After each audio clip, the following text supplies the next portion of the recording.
উফ, যা গরম! তাতে কি রান্না করব আর কি খাবো আর কি খেতে দেব, সকাল হলেই একটাই চিন্তা।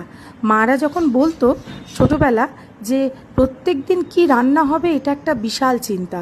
তখন তো এই কথার কোনো মানে বুঝতাম না, কারণ সব রেডিমেড তো মা দিয়ে দিত। কিন্তু এখন যখন নিজে মা হয়েছি, নিজে সবার জন্য ভাবতে হবে, তখন কিন্তু মাথায় বাজ পড়ছে যে প্রত্যেক দিন কী রান্না করব।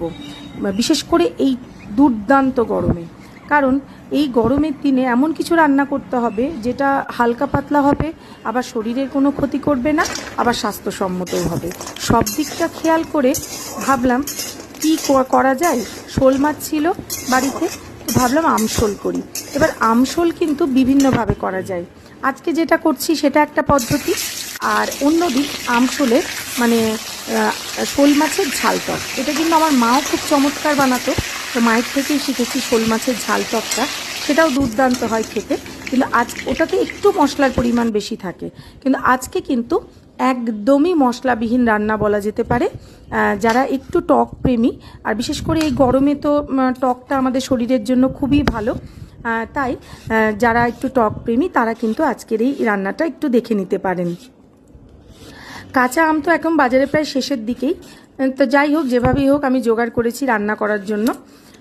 তো প্রথমেই আমি আমগুলো এরকম ছিলে নিচ্ছি, তারপর যেভাবে পারবেন সেভাবে কাটবেন। কি রোজ আমি বলবো যে এইভাবে কাটুন ওইভাবে কাটুন, আপনাদের যেভাবে ইচ্ছে, কারণ রান্নাটা যারা করছেন তাদের উপর নির্ভর করছে। তাই আপনাদের যেরকমভাবে খুশি কাটবেন। আমি তো এইভাবেই কেটেছি, যেমন পেরেছি তেমন। তারপর আমি রান্নাটা করেছি। প্রথমেই কিন্তু ভিডিওতে আগেই দেখিয়ে দিয়েছি যে শোল মাছ নুন আর হলুদ মাখিয়ে সেটা কিন্তু সর্ষের তেলে ভেজে তুলে রেখেছি। অন্যদিকে এখানে আমার আমটা কাটা হয়ে গেছে।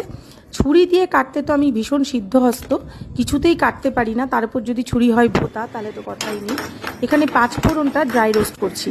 একদম অল্প গরমে করবেন, কারণ মেথি থাকে, পুড়ে গেলে কিন্তু রান্নার 12টা বেজে 13টা, কারণ কি মেথির তেতো ভাবটা রান্নার মধ্যে চলে যাবে। তারপর ওই মাছ ভাজা তেলের মধ্যেই পাঁচফোড়ন আর শুকনো লঙ্কা দিয়ে দিলাম আম। আপনারা যারা আলু খেতে পছন্দ করেন তারা আলুও দিতে পারেন এর সঙ্গে। আমটা দিলাম, পাঁচফোড়ন, শুকনো লঙ্কা আর আম দিয়ে দিচ্ছি হলুদ গুঁড়ো, রান্না এই, দিয়ে দিলাম গরম জল। এরপর আমটা সেদ্ধ হবে, দিয়ে দিচ্ছি স্বাদ অনুসারে লবণ, দিয়ে দিচ্ছি ভেজে রাখা বড়িগুলো, আর সবশেষে দিয়ে দেবো ভেজে রাখা শোল মাছগুলো। শোল মাছটা দেওয়ার পরে নামানোর আগে দুটো জিনিস দেব। এটা হচ্ছে একটুখানি সর্ষে বাটা, একটুখানি, একদম বেশি না, অল্প একটু সর্ষে বাটা, আর অল্প একটু চিনি দিয়ে দেবো, অ্যাড করব, যেহেতু এটা একটা টক ভাব থাকবে রান্নাটার মধ্যে। আর